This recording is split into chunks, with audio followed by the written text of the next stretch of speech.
Welcome to Oh God, What Now? I'm Dorian Lynskey. On today's show, Rishi Sunak's Rwanda plan has passed the Commons after a vigorous round of ping-pong with the Lords. What happens next to what has somehow become Sunak's flagship policy?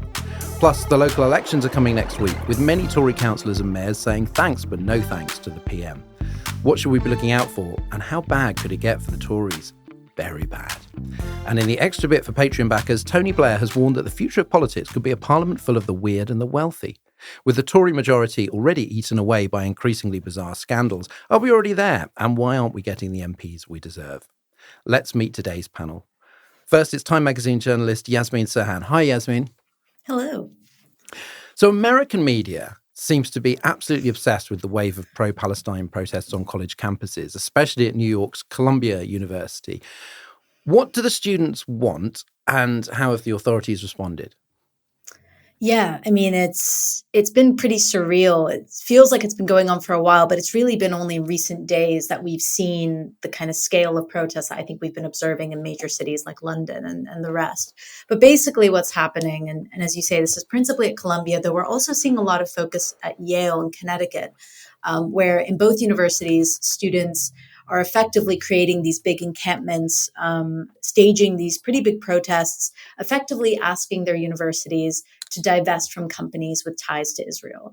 And these protests have been, I would say, largely peaceful, though, of course, there's been a lot of focus on particular elements of these protests where there have been, chants or even some borderline anti-Semitic slogans that have made Jewish students on these campuses feel very uncomfortable.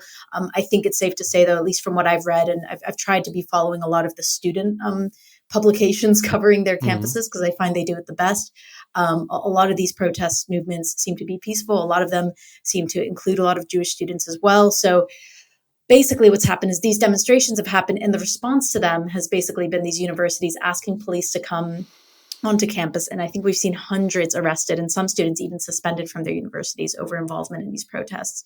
That in turn has triggered even faculty. At Columbia, we've seen scores of faculty members walk out in protest of the way the university has handled these demonstrations. So, I mean, I think it's safe to say that the U.S. media has always had a fascination with kind of how big issues play out on university campuses. But what we're seeing now is it's actually kind of engulfed the nation.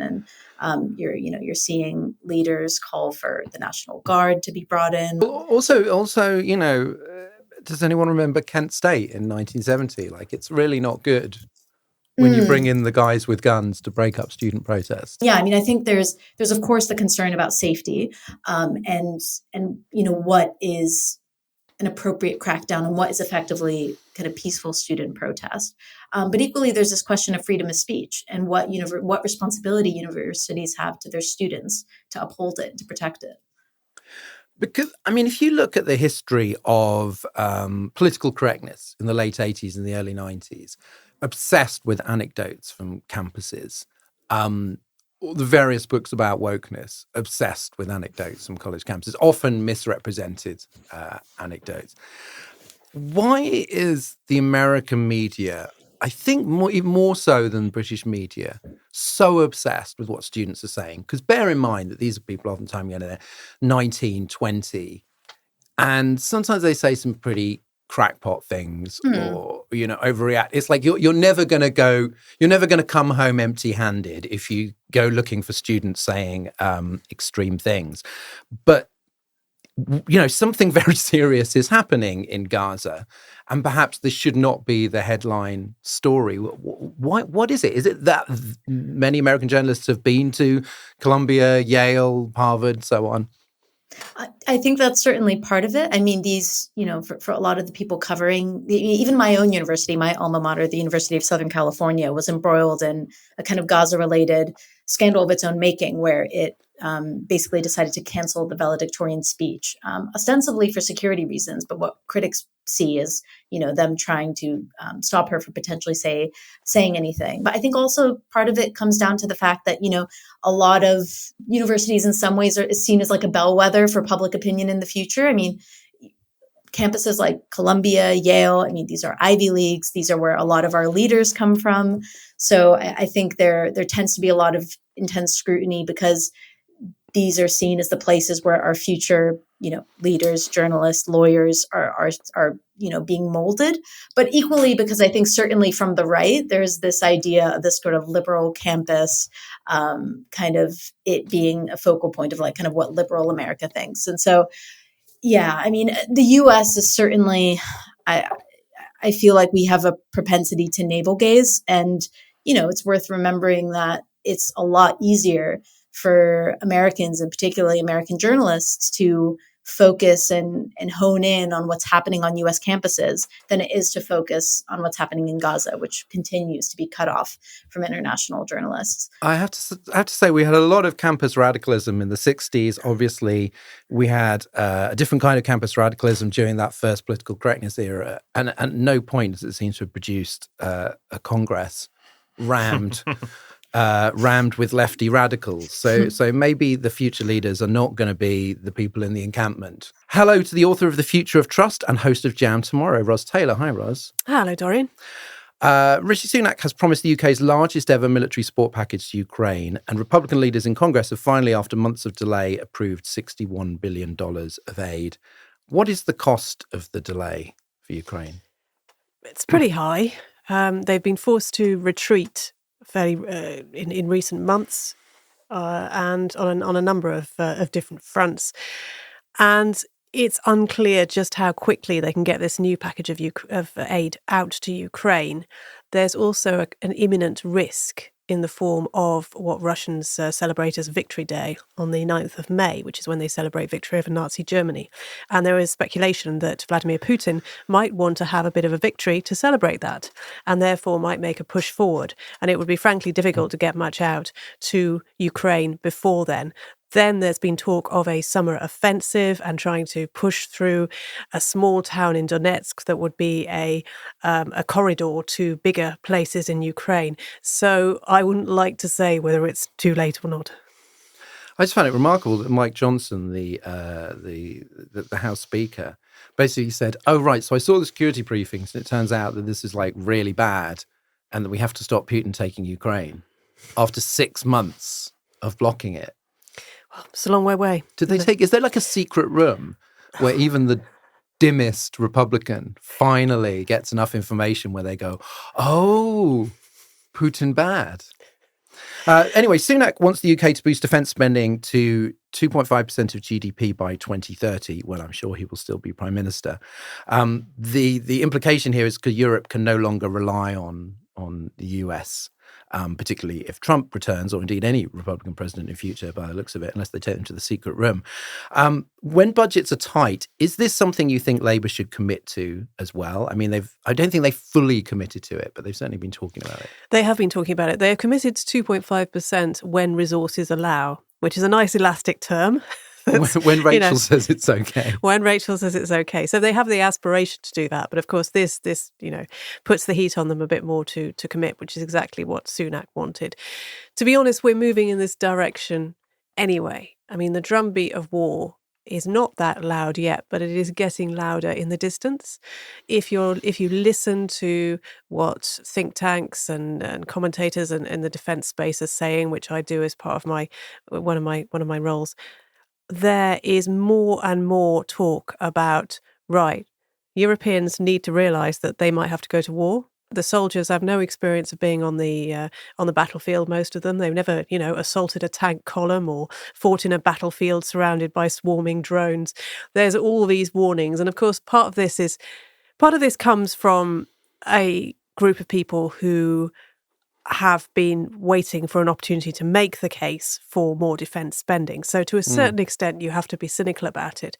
But at the same time, there is no doubt that Russia is a threat. And just so how much of a threat will depend on whether he's defeated in Ukraine, and if he's not defeated in Ukraine or part of Ukraine, what he chooses to do next. But of course, it's also worth pointing out 2.5% of GDP that Sunak promised is completely unaffordable. Apparently, you just have to sack some civil servants and then shake the money tree. That's what the Express was saying, but, that's what the Express was saying. Finally, it's Times radio host and Times columnist and general Times man about town, Hugo Rifkind. Hi, Hugo. Hello. Donald Trump's hush money trial is finally underway in New York. They managed to find a jury that was neither overtly anti-Trump nor too terrified to take part. Polls, we've seen some polls showing Biden creeping ahead nationally, or at least a bit of an uptick. Trump's legal problems let him play the martyr with his base. But, I mean, what do the normies make of all this? Are there any normies? I mean, does America still have normies? People in the middle who are neither on one side or the other? I think it's your classic sort of suburban women who kind of turned away from Trump in 2020. I mean, so Trump is still ahead in floating states. And floating states, generally speaking, if you poll America nationwide, it doesn't matter that much because it's sort of state by state. Trump is still ahead in floating states.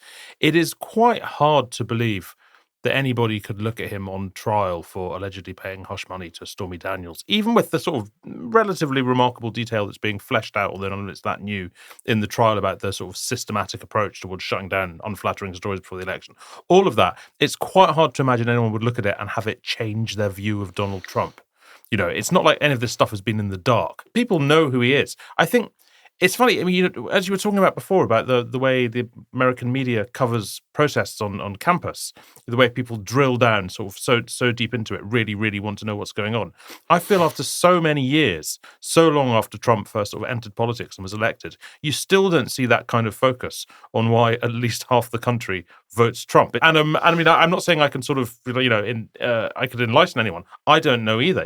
But it's sort of, from our sensibility, it's so much more baffling even than Brexit, where you could see at least what people thought they wanted and thought were getting. It's very hard to see that with Trump. So it's also very hard to see how any rational events kind of change the calculation there.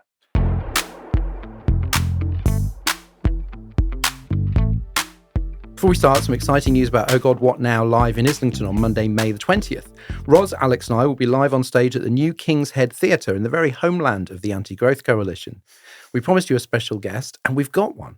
By popular demand, in the wake of her barnstorming performance on last week's show, Jan Ravens will be joining us to talk about the latest political nightmares and very possibly slip into character as Liz Truss to tell us how we've only got 10 years to save the West.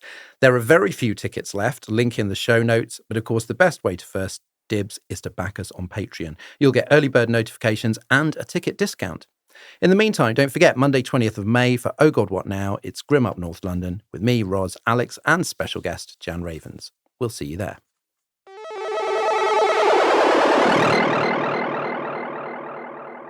Rishi Sunak's Safety of Rwanda Asylum and Immigration Bill is ready to receive royal assent after a hectic night of parliamentary ping-pong between the Commons and the Lords on Monday. Sunak is promising that planes will be taking refugees there within 12 weeks. But will the plan actually work practically, morally or politically? Roz, can you explain the purpose of the Safety of Rwanda Bill? Does it make Rwanda safe? Yeah, it does, in name. So the purpose of the bill is to enable a government to deport to Rwanda asylum seekers who've arrived via illegal routes, which effectively means small boats almost always. Now, there are no legal routes. So if you are claiming asylum, you will default have arrived via an illegal route. And the way this is done is by declaring Rwanda a safe country. And saying that all courts must deny any appeals on the grounds that Rwanda is not a safe country, so that any asylum seeker who tries to appeal them will automatically fail. And they can be deported before their case is heard, because their case will apparently be heard in Rwanda, and Rwanda will be able to grant them asylum. We'll see how that goes. And there are about 52,000 people in this position. That's a lot of planes. Yes, it is, and even if the planes are full, it's going to take some years to move them all off. But we shall see, Dorian. We shall see. I mean, it sounds like a brilliant plan. I don't think anything could go wrong. What did the Lords want to change? There was a lot of ping pong, which apparently is the technical term for this. Physically. And did any of those amendments succeed? No. In a word, there were lots of amendments, but it came down in the end to key ones, which were that the UK could not declare Rwanda a safe country until the UK-Rwanda Treaty is implemented. Now, the UK-Rwanda Treaty basically is Rwanda promising to do all sorts of stuff to allegedly make it safe. And so the the authors of the amendments also wanted a monitoring committee to decide that Rwanda has actually complied with all the requirements. Now, potentially, as you can imagine, that would take a long time. So that one was shot down. The second one that was shot down was an exemption for Afghans who worked for the British Armed Forces in sort of key roles that means that they're not safe in Afghanistan anymore, and that was also thrown aside. Hugo, Sunak seems very pleased with himself. He says, no ifs, no buts. These flights are going to Rwanda. Obviously, it's better for him to win a vote than to lose one. Is this really going to reap political dividends?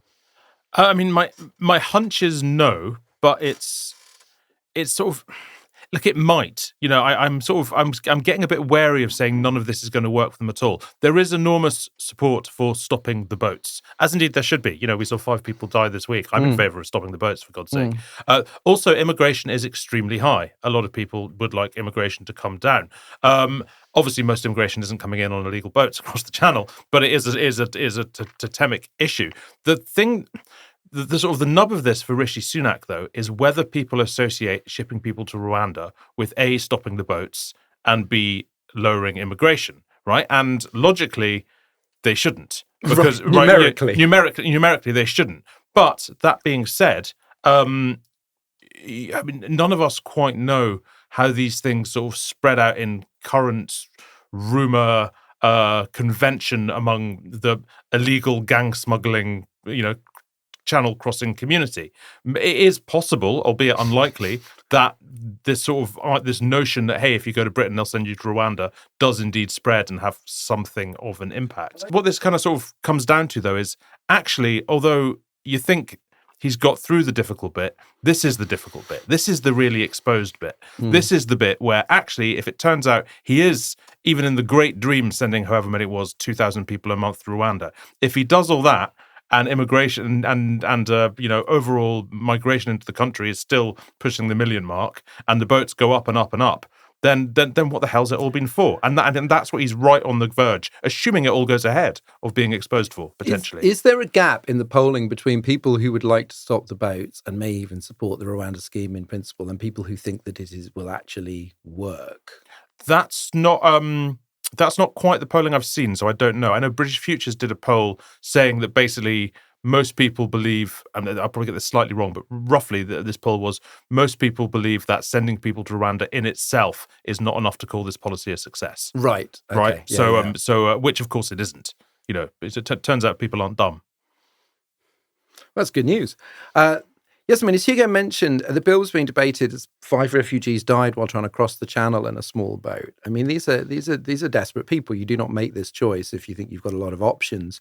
Do you think that the threat of Rwanda, which, as we've been told, is very safe, in fact, Andrew Mitchell MP said safer than London. So, it's not safer than London. Lovely. I think the bill says it is. Do you think it really will act as a deterrent? Because I wonder whether if they're fleeing somewhere, they might well prefer Kigali to wherever they've come from. Right. Yeah. And I agree with Hugo a lot, actually, because I think, the first point, of course, is it's really just hard to predict what the impact is going to be until the flights actually start setting off. But to your point, I don't think that if people are willing to risk their lives to get to the UK or to effectively to leave where they are, I think where that final destination is, if indeed it's better than where they currently are, I imagine is immaterial. I can't imagine that the people who are responsible for smuggling people across the channel, as we've seen, tens of thousands of people do, even, in the years after this Rwanda plan was first articulated. I don't see them, I could see them wanting to take people's money regardless of kind of what happens on the other side. So, yeah, I mean, for all those reasons, I'm a bit dubious as to whether the passage of this particular law is going to have an impact, much in the way that even just talk of Rwanda hasn't really seemed to have an impact, as we saw, even as Hugo mentioned, just this week, with 5 people losing their lives, risking the journey across the channel. But, I think the point also is that the status quo is untenable, and the government is rightly expected to do something about it.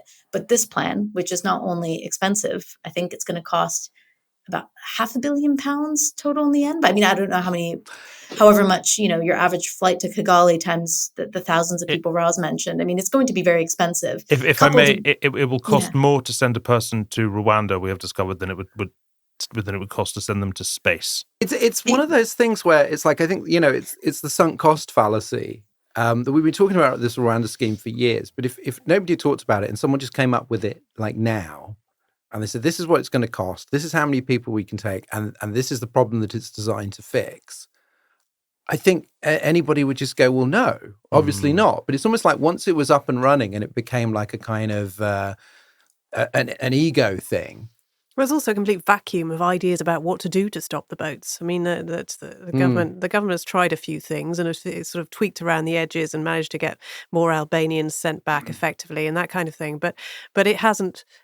Nothing it's done has so far worked. So this is a it's a desperate move. It's like, well, this is kind of our last chance saloon. If this doesn't work, what the hell are we going to do? And that is the problem. And that is the problem facing Keir Starmer as well as Rishi Sunak. I always just want to sort of insert a note of caution into sort of the I guess we're in a safe space, the liberal assumptions here, which are, look, if that's what I specialise in. Rwanda is a stupid policy. As I think your sunk cost point is a brilliant point and very, very true. If you told me the Rwanda policy was going to work and do everything it said at any point in the near future, I would be like astonished. If you told me that 15 years from now, Western European nations, are routinely shipping unwanted migrants far afield to countries like Rwanda, I would not be surprised at all. So actually, I think in the long arc of history, in a bad way, however absurd this looks, I think if we treat it only with disdain now, rather than what really, really could be a trend that is a major aspect of sort of foreign policy and migration over the course of the next generation, we run into danger of just of blinding ourselves really to what really could happen. Roz, is there room for legal challenges now? I mean, if you're talking about, obviously the Afghan thing seems to be a moral disgrace considering what we owe a lot of these people. And are there any exceptions or room for challenges if you're a victim of torture, slavery, children?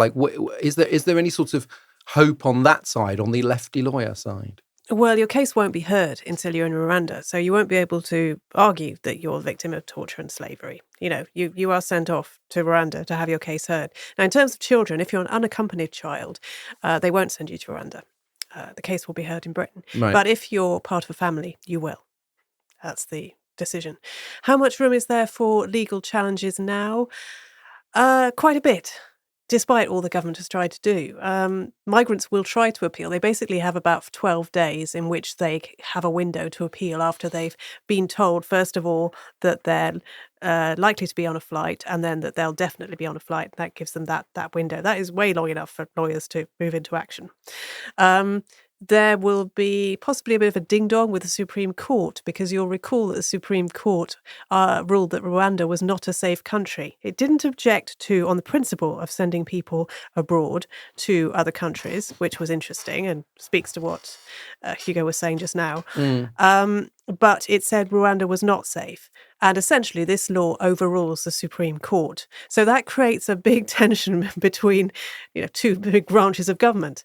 It's basically undermining the judiciary. It's interfering with the judiciary, arguably, and there will probably be appeals on that basis. Then there's the option still, despite what Rishi Sunak would probably like, of going to the European Court of Human Rights. Now, the new law says that the government can ignore any ECHR ruling, but if they did, that would be awkward, to say the least. It would be a breach of international law that has all kinds of ramifications. Sometimes it goes, countries choose to ignore the ECHR. For example, France sent back a bloke to Uzbekistan, deported him not long ago, and basically the ECHR said, you have to have him back again. And so he was sent back off to France again. It's not a given, you can't necessarily get rid of people permanently in this way. And there are other, possible loopholes that mean that there's a clause in the treaty with Rwanda that means that these people can't be sent by Rwanda to any country except the UK, and that potentially opens up scope if somebody commits a crime in Rwanda, they could, in theory, be deported back to the UK. There's a number of things, so we'll see how it all goes. Yes, I mean, the Tory right wants to withdraw from the ECHR and in some cases the United Nations Refugee Convention too. Yet, as Roz says, it was the UK Supreme Court that blocked the flights last November. I mean, is their real enemy not the so-called foreign interference, but human rights themselves, which they've managed to pin on foreigners temporarily?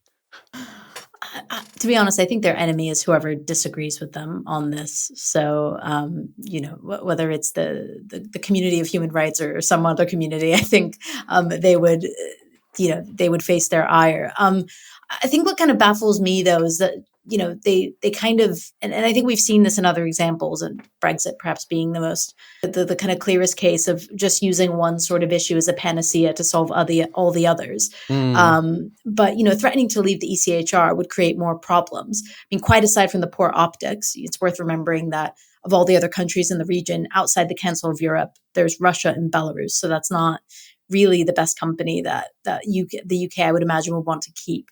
But perhaps one of the biggest reasons not to leave the ECHR is the potential impact that it would have on Northern Ireland. The ECHR is a fundamental part of the Good Friday Agreement. And I've been digging into more of this recently, but, it kind of begs this question of if the UK were to leave the ECHR, whether that it would also potentially breach its commitments under the Good Friday Agreement. So I just feel like they're, offering this one sort of thing as a solution that's actually just going to create many more problems. It's like leavism. It's just like things aren't working out for you. Just leave another thing. It'll be fine. Hugo, will the Labour community bin this policy as soon as possible, or might they get sort of spooked and keep it and think, oh, people quite seem to like it? Like, do you think they'll stand fast on this? I can't see them maintaining this policy just because it costs so much. Just because when you're next grubbing around for money in a budget and you're a Labour government and you've got this disastrous, expensive policy, you get rid of it. That is, again, I mean, as I went back to that, it's not to say that I can't see a future where a Labour government does want to handle migrants in such the same way. Because look, Keir Starmer's going to have a migrant crisis too. I'm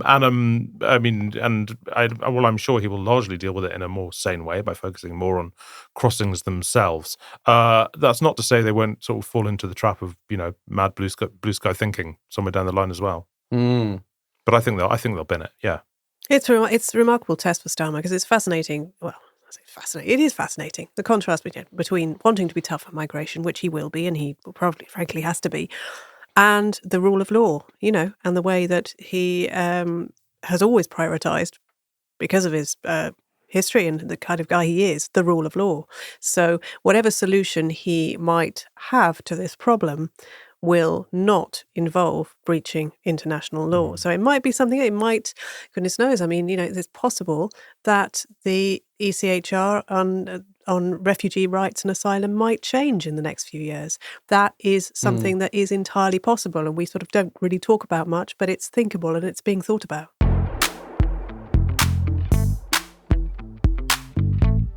Now let's have a question for one of our Patreon backers in But Your Emails. If you support us on Patreon, you too could submit a question to the panel. This week it's Jeff Stevenson who asks, what methods do you use to read books? Do you speed read? I mean, Dorian's book is bloody huge, but you all read it in about 5 minutes. Or do you buy the audiobooks and play them at warp 9?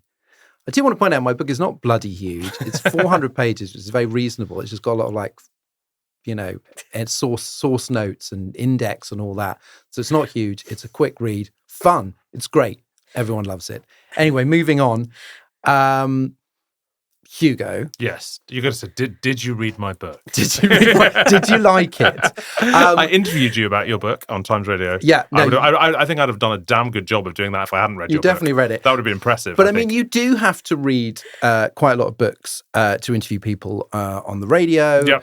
You have, I believe, judged a book prize or yes, two in your time? I was a judge of the Wingate Prize, a Jewish book prize, some 5 or 6 years ago. Hellish. And there's just piles of the stuff. Yeah. So how do you get through them? There are different rules that I have made up depending on what you're doing. If you're judging a book prize, you've got to read the books. Unless you very quickly decide the books are dreadful and then there's no way they're going to win the prize. No better feeling. No better feeling. You want to feel that as often as possible. If you are interviewing somebody for print about their book or you're reviewing a book, you've got to read the book, and you've got to read all the book. Otherwise, you are lying and not doing your job. Broadcast interviews are a bit different, I find. Sometimes you do indeed want to read the book because you're not going to, because it's just the nature of the book. The interview is not going to work if you don't. Or, it's not impossible. You might want to read the book. That does happen. The amount of, I simply don't humanly have time to read all the books I interview people about on my show, because that would involve reading 4 or 5 books a week. And I'm good, but I'm not that good. But also, and I'll say this carefully, and certainly not about your book, Dorian, a lot of books are bullshit, right? A lot of books, particularly the kind of books that make the media, that become discussion points in the book. A lot of books are a column, and a lot more books are 3 columns. And at best, a lot of books are 5 columns. They've got one point that they make a lot. And so generally speaking, you can go a long way in understanding a book, certainly enough to talk about it with the person, certainly enough to find out more information from the person who's written it by reading the introduction. I mean, really, that is what an introduction is for. Also, final point, sorry if this is a bit too long, really should have just read my introduction. Actually, weirdly enough, if you're doing an audio interview with somebody, sometimes you almost don't want to have read the book, because if you have read the book in its entirety, you can end up having a conversation from which the listener is rather excluded, because the two of you know stuff that the listener doesn't. It's not like a print interview where it's your job as the person who's conducting the interview to present the reader, in that case, with all the information they might need. There's something a bit mad about doing an audio interview where you first announce everything that's in a book to the person who's written it and then ask them to say it again. Like, what's your book about? It's not the worst opening It's not the worst question, yeah. Roz, you've, similarly, you've obviously read a lot. You read a lot for Jam Tomorrow. You've the judged Bunker, book prize, Bunker, all of that. Yeah. Have you honed your reading skills? Yeah, well, I've tried. I agree with Hugo. Most books are far too long. So reading the introduction, and often as well the conclusion, although sometimes the conclusion essentially repeats the introduction, which is also extremely annoying. But it can be useful to read both and get a sense of it. In terms of not reading all of them for audio interviews, I don't find that works for me, because my sort of Bunker interviews tend to be about half an hour, and I don't find I can sustain a full kind of half-hour conversation about a single book without having read it. But I think when it's shorter, that's fine. Also, if you are going to try and skim it, which I do quite a lot, you can often get a sense of whether an author is pursuing a rabbit hole. There's one I've just almost finished now, which he's got a bee in his bonnet. I won't say about what, because that'll give it away. But he's got a bee in his bonnet, and he just carries on about it at length. And you can just, you can take out those 50 pages quite easily. I'm sure that doesn't happen with you, Dorian, ever. But it does happen with some people. My other advice would be to try and get hold of a hard copy, because although I quite often say just send me the PDF, it is harder to speed read PDFs. Oh, really? Than I find it is it hard easier copies, because I hate it so much. So for me, what happened was it was basically like a job. It was a job thing. It started when I started writing books, and you basically have to read a lot of books, and then obviously through research for origin story and stuff. And so you just have to become faster. And so you can't speed read fiction, though. No. Well, you can in certain circumstances, but I would say that I have 2 kinds of reading. I have normal person reading, in which I probably read quite fast, but not like wildly faster than most people. The sort of book where you're enjoying the prose and you're reading it a bit before bed and so on. And then there's like reading for work, where you're looking for what you need. So I read Liz Truss's book, which was not reading it for the prose. And it was like 90 minutes. I just sat down, it was 90 minutes, but I've read the whole thing. I was picking out lines, and I read it, but with a certain kind of sense of what I was looking for. So I don't know if it was skimming or just reading fast. And there were certain, like for the End of the World book, there were certain like Edwardian novels or whatever about the end of the world, which I was reading in an hour in the British Library, where you're at the desk and you're just tearing through it. And if somebody just went, oh, what was the relationship between Marjorie and Alice? I wouldn't be able to tell you, but I would be able to tell you that they were both going to die they both died in a pandemic, And so it's all about like, well, what are you reading for? Are you reading purely for pleasure? Are you reading in order to ask the author questions? Are you reading to find a couple of interesting quotes, or just have a sense of what it is? As I got older, I've hated that thing where there are all these famous books that you haven't read, like non-fiction books, like text. And I thought, well, I feel like I should at least read, Ayn Rand or The Road to Serfdom or whatever, and at least have a sense of like what's going on, even if I'm moving fast. So it's like, I do think that there are these two kinds of reading, and I'm sure that if I ever did a book prize, it sounds awful. It's hard work. Very hard work. Again, it's another kind of reading again, because you're just going like, is this good? Essentially, and then you're narrowing it down. I think for me, weirdly, the biggest challenge, I think I like adopt kind of a lot of the little tricks you all mentioned. And I find sometimes, as you were saying, Dorian, if I'm reading a book for like a specific interview or something, or I know what I want to ask about, I'll often, you kind of catch yourself maybe sort of starting to fast forward a bit through bits where you feel like this is not what I need. Yeah. And then really honing in on the bits you do. But I think the biggest challenge for me is actually carving out the time to do the reading. I find that most of especially for work, weirdly, I find that most of my day is spent like on calls or writing or reporting. And even like in preparation, like for an interview or something, if I have to read a book, I feel like I'm often doing it on my own time, which means that I need to carve out time that's kind of ideal for reading. And I think for me, like the biggest example of that is like if I'm commuting somewhere and I have the time and I leave on time, which is a big if, opting to take the bus over the tube or opting to take a journey where I know I'm going to be able to sit down and just carve out 20 minutes of reading, like I'll do that. So yeah, I think it's, for me, the biggest thing is just carving out the time where you can kind of be alone, make a cup of tea, and just delve into it. Because I found that when I kind of tweeted about how many books I'd read for research, and some people were a bit like, I can't read that many books. And, you do have to say, well, it is work. I'm a TV critic, and it's fairly normal for me to watch 12 to 15 hours of TV a week. And a lot of people are like, oh my God, how can you watch 15 hours of TV a week? And it's like, well, it's just like, it's literally my job. It's like, how do you do 15 hours of accountancy a week? It's like... Right. It's just like, you fit in a lot of dentistry in a week. I hardly have time for any dentistry. I'm normally too tired.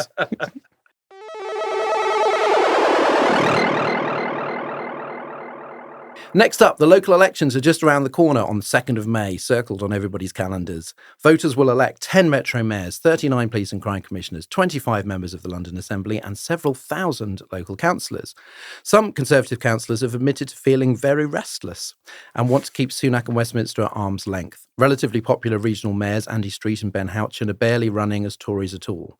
One senior Tory told The Guardian, MPs aren't on the battlefield this time. It's like the Somme without the generals. Always with the topical references, the Tory MPs. Everybody knows the results will be bad for the Tories, but how seriously should we take rumours of a leadership challenge if Sunak drags down Street and Houchen? Hugo, briefly, what is the doomsday scenario for Sunak and what would count as a good night for him? Ben Houchen's actually a good one to look at. I think Andy Street is very possibly doomed.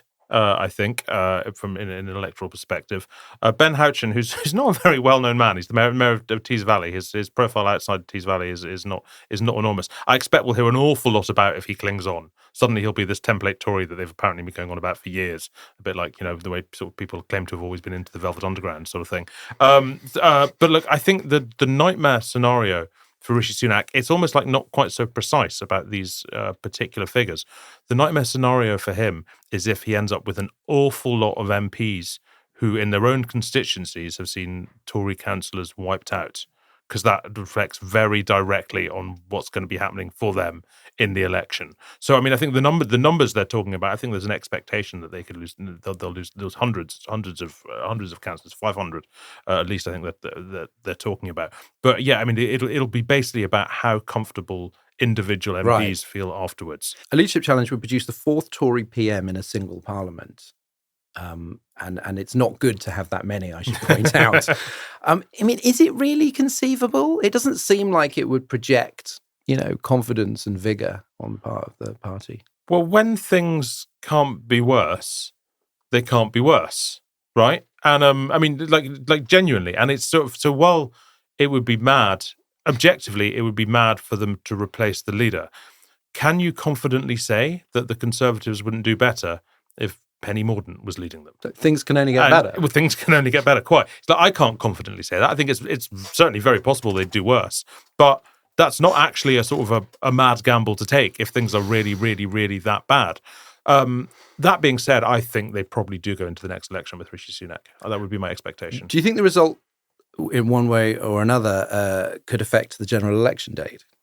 If he does very well, relatively well, he's not going to do very well. If he does unexpectedly well, then I imagine he would try and do it soon. Although that, of course, itself could be. It was Theresa May, wasn't it, who did surprisingly well in local elections, and immediately before she had a disastrous election. So I mean that the two don't necessarily relate in that way. But yes, that's the manner in which it relates. So, but the expectation is they will do badly, and thus the election will be further away. I don't know. I'm not sure about it. I agree with that. I think there's a strong possibility that they do really badly and he senses a leadership challenge might be imminent or it is imminent. He would just say, right, it's time to go to the country. We'll hold it in July. Pull the trigger. Yeah, exactly. Because I don't think he wants to. I think genuinely he doesn't want to see that leadership contest happen.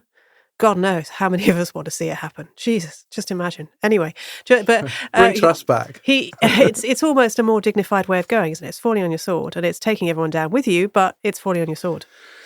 Ros, the Tory mayor's campaign literature looks bizarre to me. Andy Streets is in green, insists that he's his own man, and it essentially seems to be running like against the Tory party, or at least as if the Tory party doesn't exist. Yeah, well, wouldn't you, Dorian? No, I totally would. But it's sort of, I mean, I've got, as I think I said last week, he's one of the few Tories that I've got respect for, but perhaps because he's really trying not to be one. I mean, that's a bad sign. That even if say Street and Houchin are re-elected basically by going, it's nothing to do with me, mate. I'm just up here doing my thing. I've never met the man. Yeah, that's a bad. I mean, they could celebrate. The Tories could celebrate, but it's not. It's a mixed victory. He's not in a good place, Andy Street. I mean, he's always been semi-detached from the Conservative Party in a way that he wasn't a career politician before. You know, he came from John Lewis and that was his big thing. So he's always been careful as well to distance himself from the Conservative Party when he needs to. And the obvious example of that was when the second part of HS2, when the Birmingham to Manchester link was cancelled. And he basically was very angry about that, or he made it clear that he was very angry about that. He knows that Labour will probably win the next general election, so that means he won't benefit any longer from being a Tory, from being close to a Tory government. He's quite pleased with some of the ways in which he says he's been able to sort of shake up local authority, local funding, regional funding, so that regions don't have to beg for money in kind of from little pots. And he's quite pleased about that. And he says that Birmingham has benefited from that. But at the same time, Birmingham is a complex as well, because from the point of view of the local council, Birmingham is completely shot at the moment. It's in terrible financial difficulty. It's had to push through a massive council tax increase and huge cuts to public services. Now, you logically shouldn't really associate Street with that, but some people may. And Reform is eating away at their support. If you look at the Birmingham race, Street would be doing a lot better if Reform didn't exist. Do you think, could the results cause an even bigger panic than there already is about the Reform threat? Would that almost sort of go, well, look, this has actually happened now? Yeah. I mean, the Reform threat is actually greater in the local elections, I think, than the general election, because the stakes are always lower as far as the electorate is concerned in local elections. And Labour hasn't yet generated much enthusiasm nationally, which, frankly, I would hope that it would do during a general election campaign, and people might, feel energised, which clearly they're not at the moment, and they don't feel that Labour is an exciting and new option.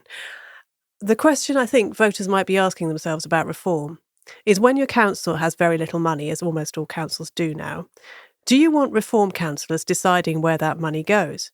Now, you may think that there's loads of woke spending to be cut, and it's your authority is just crying out to axe all those, inclusion and diversity courses.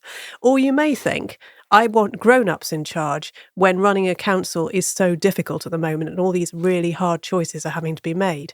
And as we've seen, Reform candidates are sometimes not sophisticated thinkers. It depends if you want a really, really big St George's Day parade. Yeah, I suppose. Well, but yeah. So it'll be interesting, put it that way, to see how they do. Yasmeen, one MP asked a Dorset councillor how he could help and was told, stay away. That's the best thing. You've got no added value, which is what everyone likes to hear. Now, in the US, obviously, local governments do something very different because they have a federal system. Are there similarly popular, perhaps sort of maverick local politicians who at the moment are trying not to attach themselves too closely to Trump or Biden, people who are sort of running on their own brand? I think we've definitely seen it in the past, and I expect, especially as 2024 or November, that is, creeps closer, that we'll see more of it. But yeah, particularly at the state level, I mean, I feel like we've seen governors and senators grapple with how to appeal to large swaths of voters while simultaneously keeping divisive figures like Trump at arm's length. I feel like one example, this is a couple of years old now, is Glenn Youngkin, who's the Republican governor for Virginia. He had to do this sort of like tricky balancing act when it came to not wanting to be too close to Trump, especially in the aftermath, I think, of January 6th. But I think in particular this year, what I'm really keen to see is how particularly progressive Democrats handle the presidential contest. I mean, if you think of someone like Rashida Tlaib, for example, representing a constituency in Michigan, which of course there's going to be a lot of attention on because that's one of the key swing states that Biden needs to win to secure re-election. And of course, that also happens to be where there's, a lot of criticism against Biden for how he's handling the war in Gaza. So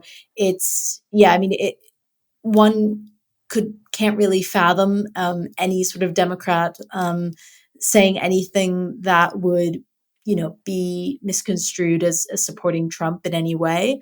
But at the same time, it may be really difficult for them to sort of toe the line of telling their voters to back Democrats while simultaneously distancing themselves from the policies that they really don't like. I think it's just interesting that with the mayors that you get people like Andy Street or even Andy Burnham.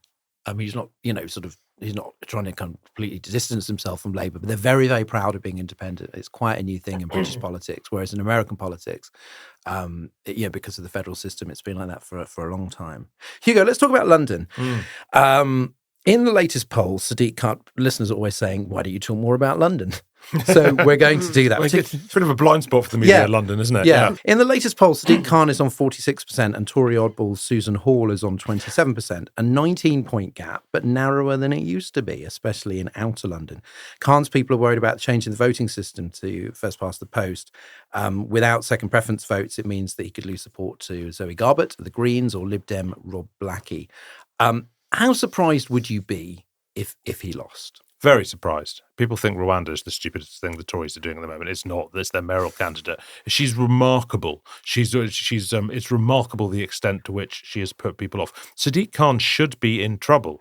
I like him. He's my kind of mayor. But London has a difficult reputation at the moment. There is a problem with knife crime. There is clearly a problem with policing. There are sort of huge cost of living problems. The city is, in a lot of respects, looks a lot like it's falling apart with potholes and everything.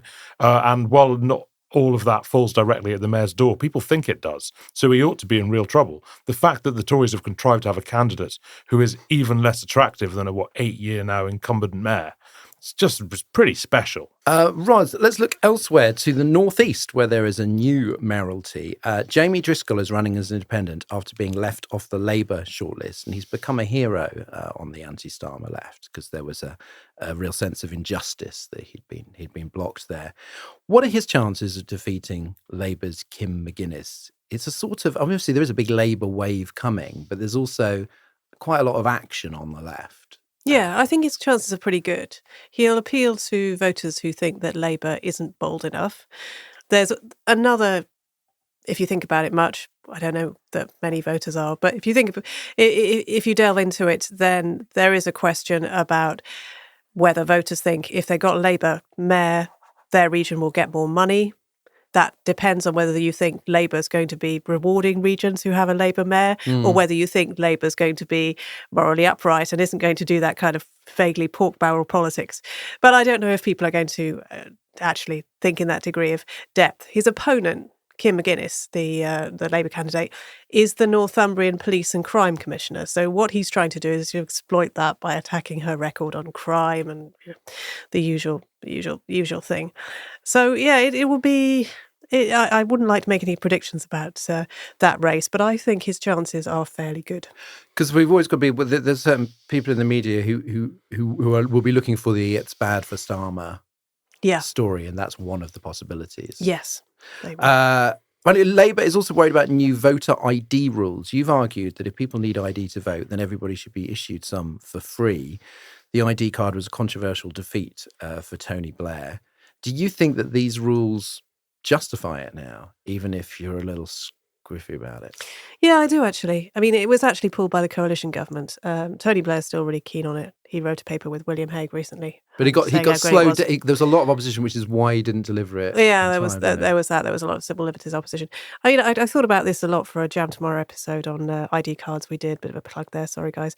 But it was very interesting because we listened to people on both sides, and the civil liberties side and the pragmatic side, and Leeburn, who's a very big advocate for this kind of thing. And I ended up thinking that although we don't have an ID card, our details are held by the state at so many levels that we are effectively a kind of papers, please society. It's just that it's not always papers that are being demanded. It's other forms of identity and passwords and all the rest of it. HMRC, the benefits system, the NHS. If you could actually bring those together in a logical way, it would save a great deal of hassle. And the question is whether doing that and bringing them together would be unacceptably authoritarian thing to do, whether it would potentially give the government too much power to manipulate databases. Now, I tend to think the government already has that power if it wishes to use it.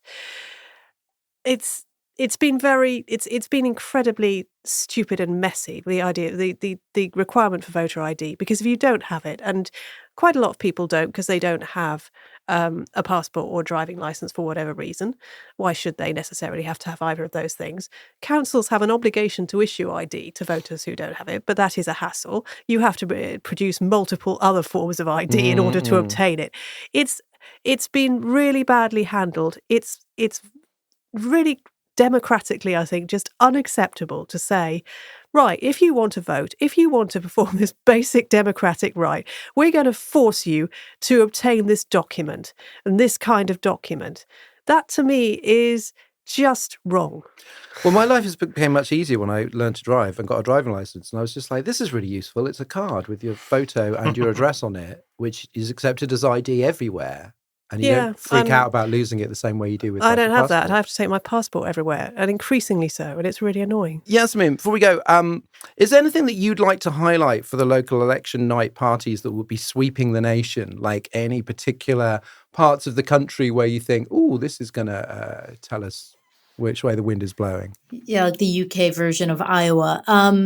So I was actually trying to figure out what the bellwethers were, and the local government information unit think tank actually had some really interesting stats on this, and they actually said that there are only 16 conservative controlled councils that are up for election this year, which I thought was really interesting because mostly it seems that probably means we may not see the headlines that we saw last year of the Conservatives losing hundreds of positions, though I guess. So we'll see, but equally, but I think because of that, because there's so few, I think a lot of attention will be paid to those. There are conservative majorities in places like Gloucester and Dorset, which I think the Liberal Democrats are strong contenders. I think Hartlepool has been kind of seen as a bellwether seat for a while now. The Labour made some considerable gains last year. And I think apparently would only need 2 more seats to have full control of the council. So that'll be interesting to watch. Bolton is another one where I think no party has held a majority since 2019, but Labour are pretty close. I mean, I will probably just be focusing on London because I'm an American who lives here. So I'll be keen to see what happens here. But yeah. Listeners, send in the photos of your local election night parties, cakes, costume parties, however you celebrate.